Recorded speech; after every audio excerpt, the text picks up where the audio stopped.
Hello, dear learners. Welcome back to our channel, Tutor Home Science. I'm Shushama Dhar, your educator of this channel. In today's class, we all will discuss about protein. আজকের ক্লাসে আমরা সবাই protein সম্পর্কে আলোচনা করব। তবে ক্লাসটি শুরু করার আগে তোমাদের জানিয়ে রাখি, আমাদের চ্যানেলে ইউজিসি নেট হোম সায়েন্সের সিলেবাস অনুযায়ী প্রত্যেকটি ইউনিটের উপর ইন ডিটেলসে ক্লাসেস আপলোড করা হয়। আশা করি সেই ক্লাসগুলি তোমাদের ভালো লাগবে এবং ভালো লাগলে অবশ্যই লাইক করবে, কমেন্ট করে জানাবে, আমাদের চ্যানেলটিকে সাবস্ক্রাইব করবে আর শেয়ার করবে বন্ধুদের সাথে। চলো আর দেরি না করে আজকের ক্লাস আমরা শুরু করব। প্রথমেই আমরা হোয়াট ইজ প্রোটিন বা প্রোটিন কি সেই সম্পর্কে জেনে নেব। বলেছে proteins are the most abundant organic molecules of the living system. একটা লিভিং সিস্টেম বা লিভিং অর্গানিজমের বডিতে সব থেকে অ্যাবান্ডেন্ট অর্গানিক মলিকিউল হচ্ছে প্রোটিন। অ্যাবান্ডেন্ট অর্গানিক মলিকিউল মানে সব থেকে যার প্রাচুর্যতা বেশি থাকছে সেটা হচ্ছে কি প্রোটিন। প্রোটিন আর দ্য ম্যাক্রোমলিকিউল, তুমি যদি এটাকে দেখে থাকো স্ট্রাকচার ওয়াইজ, তো এটাকে কি বলা যেতে পারে, এটা একটা ম্যাক্রোমলিকিউল মানে যেটা একটা কমপ্লেক্স স্ট্রাকচার নিয়ে তৈরি হচ্ছে। কেমিক্যালি যেটা তৈরি হচ্ছে কি কি দিয়ে, কার্বন, হাইড্রোজেন, নাইট্রোজেন এবং oxygen. Proteins are the important constituent of the cells and the tissues in the body. একটা লিভিং অর্গানিজমের বডিতে সেল এবং টিস্যুর ইম্পর্টেন্ট কনস্টিটুয়েন্ট হিসেবে কে থাকছে, প্রোটিন। আমরা জানি সেল কি, সেল হচ্ছে স্ট্রাকচারাল এবং functional unit of N living body. একটা লিভিং বডির যে স্ট্রাকচারাল এবং ফাংশনাল ইউনিট হচ্ছে কি সেল। অতএব সেল ছাড়া একটা লাইফ পসিবল নয়। তাহলে সেই সেলের ইম্পর্টেন্ট পার্ট কে বা কনস্টিটুয়েন্ট কে, প্রোটিন। প্রোটিন নিয়ে সাহায্যে কি হচ্ছে, সেল তৈরি হচ্ছে এবং সেল থেকেই ধীরে ধীরে টিস্যু এবং টিস্যু থেকেই আমাদের যে সমস্ত বডি অর্গানস তৈরি হচ্ছে। এইভাবে আমরা ওয়ান সেলুলার থেকে মাল্টি সেলুলার লিভিং অর্গানিজমের বডিতেও সেম একই রকম স্ট্রাকচার ফলো হচ্ছে। And it plays a critical role in the growth, development and maintenance. আমরা জানি এবং পরবর্তীকালে পড়বো যে প্রোটিনের আরো অনেক ইম্পর্টেন্ট ফাংশনস রয়েছে। তবে এর ইম্পর্টেন্ট আর একটা ফাংশন কি, যে এটা আমাদের গ্রোথে হেল্প করে থাকে। একটা শিশু যখন বড় হচ্ছে ছোট থেকে, বা এরকমও বলতে পারি যে প্রি ন্যাটাল ফেজ মানে একটা মাদার যখন থেকে কনসিভ করছে তখন থেকে গ্রোথ স্টার্ট হয়ে যাচ্ছে। তাহলে সেই মোমেন্টেও সেই বাচ্চাটির গ্রোথের ক্ষেত্রে প্রোটিন হেল্প করছে এবং মাদারের শরীরে যত রকম গ্রোথ অ্যান্ড ডেভেলপমেন্ট হচ্ছে সেই সময়তেও প্রোটিন হেল্প করছে। এবং শিশুটির জন্মাবার পর শিশুটির শরীরে যত রকম গ্রোথ হচ্ছে মানে বৃদ্ধি হচ্ছে, তার হাইট বাড়ছে, তার ওজন বাড়ছে, সেক্ষেত্রে প্রোটিন রোল প্লে করছে। আবার ডেভেলপমেন্ট কি হয়, থ্রু আউট দ্য লাইফ, সারা জীবন চলতেই থাকে। তাহলে সেক্ষেত্রে প্রোটিন হেল্প করছে। এবং মেনটেনেন্সের ক্ষেত্রে মানে এই যে আমরা জানলাম যে গ্রোথ আলটিমেটলি একটা না একটা টাইমের পর স্টপ হয়ে যায়, অ্যাডাল্ট পিরিয়ডের পর এটা স্টপ হয়ে যাচ্ছে, ডেভেলপমেন্ট চলতে থাকছে এবং মেনটেনেন্স চলতে থাকছে। তাহলে গ্রোথ হয়ে যাওয়ার পর কিন্তু প্রোটিনের ফাংশন শেষ হয়ে যাচ্ছে না। আমাদের যে বডি স্ট্রাকচার, একটা অ্যাডাল্ট ইন্ডিভিজুয়ালের যে বডি স্ট্রাকচারটা আলটিমেটলি দাঁড়ালো, সেটাকে through out the life maintain করতে হয়। তো আমরা কি বললাম যে আমাদের সেল টিস্যু তাদের মেন কম্পোনেন্টই হচ্ছে প্রোটিন। তাহলে তাদেরকে মেনটেন করা মানে আমরা জানি যে সেল কি হয়ে থাকে, টাইম টু টাইম সেটা রিনিউ হতে থাকে, সেখানে কোনো ড্যামেজ আসলে সেখানে রিপেয়ারমেন্টের প্রয়োজন হচ্ছে। এছাড়া আমাদের বডিতে লটস অফ এনজাইমস রয়েছে, তারা প্রোটিনেশিয়াস হয়, হরমোনস রয়েছে, তারা প্রোটিনেশিয়াস হতে পারে। এছাড়াও ইমিউনোলজিক্যাল যে সিস্টেম রয়েছে সেটাও প্রোটিনের সাহায্যেই কাজ করছে। প্রোটিন ছাড়া এগুলো কোনোটাই পসিবল নয়। এছাড়াও আমাদের সেরামের মধ্যে অনেক সিম্পল প্রোটিন থেকে থাকে, লাইক অ্যালবুমিন, গ্লোবিউলিন, তাহলে এগুলোও কাজ করছে। তাহলে এই সমস্ত ফাংশনসই কে প্লে করে থাকছে, প্রোটিন। যার জন্য কি বলেছে দেখো, so that it is called as building block of our body, মানে আমাদের বডি প্রোটিন ছাড়া সম্ভবই নয়। অতএব যার জন্য এটাকে আমরা বলতে পারি প্রোটিন হচ্ছে আমাদের বডির building block. What is amino acid? Amino acid কি বলেছে, amino acid is the smallest unit of the protein. আমরা পড়লাম এর আগের স্লাইডে যে প্রোটিন হচ্ছে একটি ম্যাক্রোমলিকিউল। তাহলে প্রোটিনের সব থেকে স্মলেস্ট ইউনিট কি, অ্যামিনো অ্যাসিড। মানে এই অ্যামিনো অ্যাসিড দিয়ে একটা অ্যামিনো অ্যাসিড দিয়ে জুড়ে জুড়ে কি হচ্ছে, একটা প্রোটিন, একটা কমপ্লেক্স মলিকিউল বা একটা ম্যাক্রোমলিকিউল তৈরি হচ্ছে। It is also called building block of the protein, যার জন্য অ্যামাইনো অ্যাসিডকে আমরা প্রোটিনের বিল্ডিং ব্লকও বলতে পারি। Amino acids are the organic compounds, আমরা জানি যে এটা একটা অর্গ্যানিক কম্পাউন্ডস হয়ে থাকে। তো এই ফিগারটা লক্ষ্য করলে দেখতে পাবে যে একটা অ্যামাইনো অ্যাসিডস এর মধ্যে কি রয়েছে, দুটো গ্রুপ লক্ষ্য করা যাচ্ছে। একটাকে বলা হচ্ছে অ্যামাইনো গ্রুপ আর একটাকে বলা হচ্ছে কার্বক্সিলিক গ্রুপ। নেক্সট বলেছে amino acid is amphoteric in nature, মানে অ্যামাইনো অ্যাসিড কি হয়ে থাকে, অ্যাম্ফোটেরিক ইন নেচার হয়ে থাকে। অ্যাম্ফোটেরিক ইন নেচার বলতে মানে এই অ্যামাইনো অ্যাসিডটি বা এই অর্গানিক কম্পাউন্ডটি কি করতে পারে, কখনো অ্যাসিডের মতনও রিয়্যাক্ট করতে পারে, আবার কখনো এটা বেস বা অ্যালকালির মতনও রিয়্যাক্ট করতে পারে। তো এটা ডিপেন্ড করছে কিসের ওপর, এটা ডিপেন্ড করছে তার সারাউন্ডিংয়ে যে পিএইচ রয়েছে সেটার উপর। আমরা জানি আমাদের সেরামে কি থাকে, যেরকম কিছু প্রোটিন থেকে থাকে, তো সেই প্রোটিনগুলোর মধ্যে সেগুলো কি নিয়ে তৈরি হচ্ছে, অ্যামাইনো অ্যাসিড নিয়ে তৈরি হচ্ছে। তো সেই অ্যামাইনো অ্যাসিডগুলোও একই রকমভাবে অ্যামিনো গ্রুপ এবং কার্বক্সিলিক গ্রুপ নিয়েই তৈরি হয়। তো যখন আমাদের কোনো কারণে ব্লাড বা সেরামের পিএইচ যখন দেখা যাচ্ছে বেশি অ্যাসিডিক হয়ে যাচ্ছে, অ্যাসিডিক হয়ে যাওয়া বেশি মানে যেখানে H+ আয়নের যে মাত্রা রয়েছে সেটা অনেক বেশি হয়ে গেছে, তখন সেই ক্ষেত্রে কি করে অ্যামিনো গ্রুপ সেই এক্সেসিভ অ্যামাউন্টে H+ আয়নকে নিজে অ্যাকসেপ্ট করে নেয় এবং এক্সেসিভ H+ আয়নের যে মাত্রা সেটাকে ব্যালেন্স করতে সাহায্য করে, মানে amino group as a base হিসেবে কাজ করে এবং পিএইচকে ব্যালেন্স আউট করছে। ঠিক অন্যদিকে যখন আমাদের ব্লাড বা পিএইচের মাত্রা যখন এক্সেসিভ অ্যামাউন্টে অ্যালকালাইন হয়ে যাচ্ছে, তো সেই মোমেন্টে কি করে আমাদের যে কার্বক্সিলিক গ্রুপ থাকে অ্যামিনো অ্যাসিডের মধ্যে, সেই অ্যামিনো অ্যাসিড কার্বক্সিলিক গ্রুপ থেকে H+ আয়নকে রিলিজ করতে থাকে এবং চারপাশে সারাউন্ডিং এর যে পিএইচ থাকে সেটাকে অ্যাসিডিক করে তুলে সেটাকে কমপ্লিটলি ব্যালেন্স আউট করে দিচ্ছে। তো এইভাবে অ্যামিনো অ্যাসিড কি করছে, দুই রকম ভাবেই কাজ করতে পারে, কখনো হচ্ছে এটা অ্যাসিডের মতন কাজ করছে, কখনো এটা অ্যালকালি রূপে বা বেস রূপে পারফর্ম করে থাকে। এবং এই নেচারের জন্য অ্যামিনো অ্যাসিডকে আমরা বলতে পারি it is the best example of zwitter ion. Next বলেছে how does a protein macromolecule or polypeptide form, মানে একটা প্রোটিন কিভাবে তৈরি হয়। আমরা এর আগের স্লাইডেই দেখলাম যে প্রোটিনের সিম্পলেস্ট ইউনিট বা স্মলেস্ট ইউনিট হয়ে থাকে অ্যামাইনো অ্যাসিড, এবং অ্যামাইনো অ্যাসিড থেকেই কি হচ্ছে, প্রোটিন তৈরি হচ্ছে। তা কিভাবে তৈরি হয় বলছে amino acids are joint together by the peptide linkages and form proteins, মানে অ্যামাইনো অ্যাসিডগুলোই কি করে একটার সাথে আর একটা যুক্ত হয়, যে যুক্ত হচ্ছে যে বন্ডের মাধ্যমে তাকে বলা হয়ে থাকে পেপটাইড লিঙ্কেজেস, এবং আলটিমেটলি যে ম্যাক্রোমলিকিউল বা যে কম্পোনেন্টটা তৈরি হচ্ছে সেটাকে আমরা প্রোটিন বলে থাকি। তো তোমরা যদি দেখো ছবিতে তাহলে লক্ষ্য করবে কি যে একটা অ্যামাইনো অ্যাসিড 1 এবং সেকেন্ড অ্যামাইনো অ্যাসিড 2, এদের মধ্যে কি রয়েছে, প্লাস চিহ্ন দেওয়া রয়েছে, মানে এরা যুক্ত হচ্ছে এবং যুক্ত হয়ে একটা বন্ড তৈরি করছে যেটাকে বলা হচ্ছে পেপটাইড বন্ড। এটা কি করে ফর্মেশন হচ্ছে দেখো, আমরা দেখব যে অ্যামাইনো অ্যাসিড 1 এর মধ্যে যে স্ট্রাকচার রয়েছে সেখানে কি রয়েছে, লাস্টের দিকে রয়েছে রাইট হ্যান্ডে রয়েছে কার্বক্সিলিক এন্ড, এবং সেকেন্ড যে অ্যামাইনো অ্যাসিড রয়েছে তার লেফট হ্যান্ডে কে রয়েছে, অ্যামিনো গ্রুপ। তাহলে যখন ওরা একে অপরের সঙ্গে যুক্ত হয়ে তাহলে কে কার সাথে রিঅ্যাক্ট করছে, এই যে কার্বক্সিলিক গ্রুপ ছিল আর সেকেন্ড অ্যামাইনো অ্যাসিডের যে অ্যামিনো গ্রুপ ছিল তাদের মধ্যে কি হচ্ছে, বন্ড তৈরি হচ্ছে, এবং বন্ডটা তৈরি করে তারা পেপটাইড বন্ডে কনভার্ট হচ্ছে। কিভাবে দেখো, কার্বক্সিলিক গ্রুপের মধ্যে কি রয়েছে, COOH, এই যে COOH থাকছে তার মধ্যে থেকে যখন পেপটাইড বন্ড তৈরি হচ্ছে দেখো শুধুমাত্র CO রয়েছে, OH রিলিজ হয়ে গেছে। অন্যদিকে এই যে অ্যামিনো গ্রুপ ছিল NH2, সেইখান থেকে একটি হাইড্রোজেন মলিকিউল বাদ হয়ে গিয়ে NH পড়ে রয়েছে, তাহলে কি হলো OH প্লাস H এই দুটো বেরিয়ে গিয়ে H2O তৈরি করলো, মানে ওয়াটার রিলিজ হয়ে গেল, এবং সেখানে কি তৈরি হলো, COHN বা CONH, এই একটা বন্ড তৈরি হলো যেটাকেই আমরা পেপটাইড বন্ড বা পেপটাইড লিঙ্কেজ বলছি।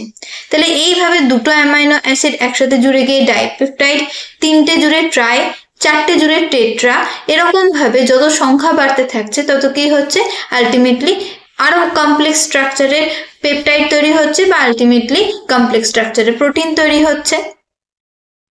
ক্লাসিফিকেশন অফ অ্যামাইনো অ্যাসিডের শ্রেণী বিভাগ। The 20 amino acids are required for the synthesis of variety proteins besides other biological functions.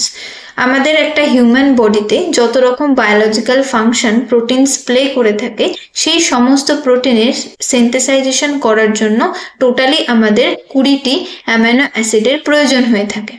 However, all these 20 amino acids need not to be taken in the diet. যদিও এই যে 20 amino acid দরকার হচ্ছে protein synthesise করার জন্য, তার মধ্যে সবগুলোই কিন্তু আমাদের ডায়েটের থ্রু দিয়ে ইনটেক করতে হয় না।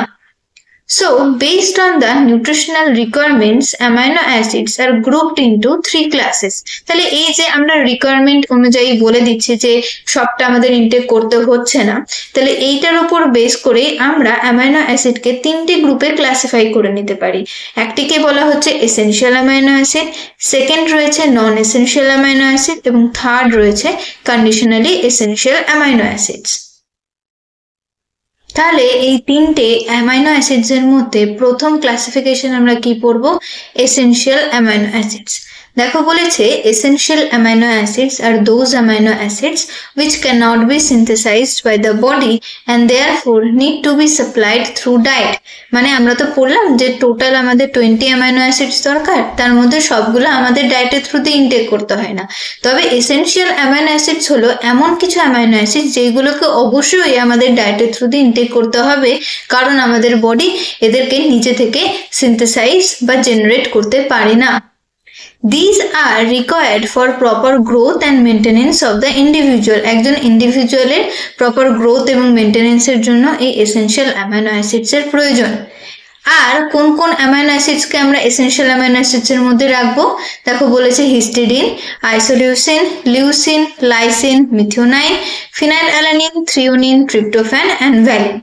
এই সবগুলোই হচ্ছে এসেনশিয়াল অ্যামাইনো অ্যাসিডস। তাদের আমাদের বডি একদমই তৈরি করতে পারে না নিজে থেকে, আমাদের ডায়েটের থ্রুতে এদেরকে ইনটেক করতে হয়। নেক্সট ক্লাসিফিকেশন রয়েছে নন এসেনশিয়াল অ্যামাইনো অ্যাসিডস। বলছে the body can synthesize about 10 amino acid to meet the biological needs, hence they need not to be consumed in the diet। মানে নন এসেনশিয়াল অ্যামাইনো অ্যাসিড হলো সেই সমস্ত amino acid যাদেরকে আমাদের body নিজে থেকে তৈরি করতে পারে, আমাদের ডায়েটের থ্রু দিয়ে এদেরকে ইনটেক করার প্রয়োজন পড়ে না। যেরকম কোন অ্যামাইনো অ্যাসিডসগুলো? Like glycine, alanine, serine, cystine, aspartate, asparagine, glutamate, glutamine, tyrosine and proline. এই সমস্ত হচ্ছে নন এসেনশিয়াল, মানে যাদেরকে দরকার নেই ডায়েটের থ্রু দিয়ে ইনটেক করার, আমাদের বডি নিজে থেকেই তৈরি করছে এবং পরবর্তীকালে সেগুলো প্রোটিন তৈরি করে এবং আমাদের বডির অল ওভার ফাংশনকে মেনটেন করছে। Next, conditionally essential amino acids. The synthesis of some non essential amino acids is limited, although it is adequate to meet the body's requirement in a healthy state। আমরা বললাম যে প্রত্যেকটা amino acids এর কিন্তু role রয়েছে।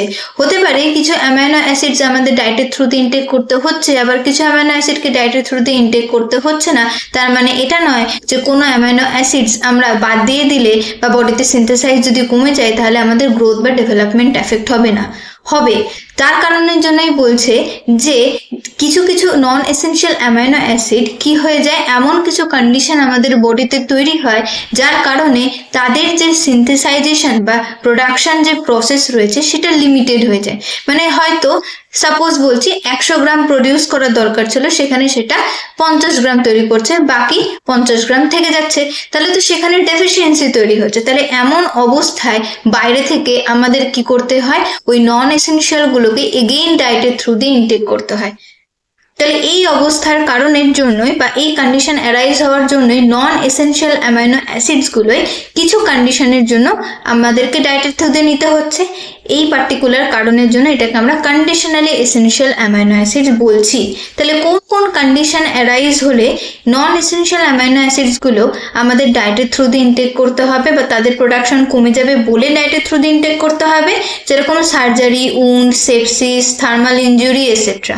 এইগুলো কিছু condition, pathological condition, যেটা কি করে, যেটা হার্ম করে বা এফেক্ট করে নন এসেনশিয়াল অ্যামাইনো অ্যাসিডস এর প্রোডাকশনকে, যার জন্য আমাদের তখন কিছু নন এসেনশিয়াল অ্যামাইনো অ্যাসিডসকে ডায়েটের থ্রু দিয়ে ইনটেক করতে হয়, যেরকম arginine, cystine, glycine, glutamine, proline and tyrosine. Classification of the protein. প্রোটিনের ক্লাসিফিকেশন বা শ্রেণী বিভাগ based on chemical nature and solubility, তাদের কেমিক্যাল নেচার এবং সলিবিলিটির উপর বেস করে। প্রথমেই বলেছে simple protein, they composed of only amino acid residues, মানে যখন কোনো প্রোটিনকে ভাঙলে বা হাইড্রোলাইসিস করলে শুধুমাত্র সেখানে অ্যামাইনো অ্যাসিডসই পাওয়া যায়, সেই সমস্ত প্রোটিনকে সিম্পল প্রোটিন বলা হয়, যেরকম albumin, globulin etcetera. Next, conjugated protein. Besides the amino acids, these proteins contain a non-proteins moiety known as prosthetic group or conjugating group, মানে যে সমস্ত প্রোটিনকে আমরা ভাঙার পর সেখানে অ্যামাইনো অ্যাসিডের সাথে সাথে অন্য আরেকটি নন প্রোটিন সাবস্ট্যান্সেস বা পার্ট বা কম্পোনেন্ট পেয়ে থাকি, তাকে আমরা কনজুগেটেড প্রোটিন বলে থাকি। As for example lipoprotein. Lipoprotein মানে যেখানে প্রোটিন রয়েছে, মানে প্রোটিনকে ভাঙলে অ্যামাইনো অ্যাসিড এবং তার সাথে একটা নন প্রোটিন পার্ট যেরকম লিপিড এসে যুক্ত হয়েছে। ঠিক একই রকম ভাবে গ্লাইকোপ্রোটিনে গ্লুকোজ এসে অ্যাড হয়েছে।